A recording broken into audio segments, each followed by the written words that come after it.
hava pusu, ateş yandı cana düştü.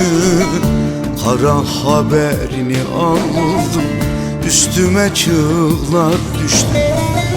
Ölüm evin yıkılsın, nereden buldun beni?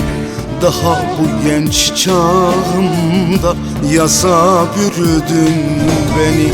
Oy kirvem nasıl edem, şaştım kaldım nere gidem.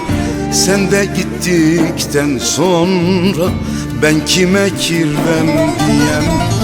Oy kirvem nasıl edem, şaştım kaldım nere gidem. Sen de gittikten sonra ben kime kirve diyem.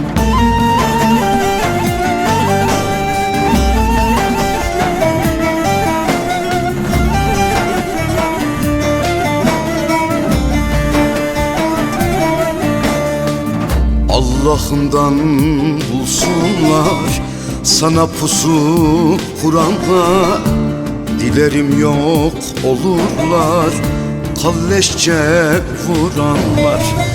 Ölüm evin yıkılsın, nereden buldun beni? Daha bu genç çağımda yasa bürüdün beni.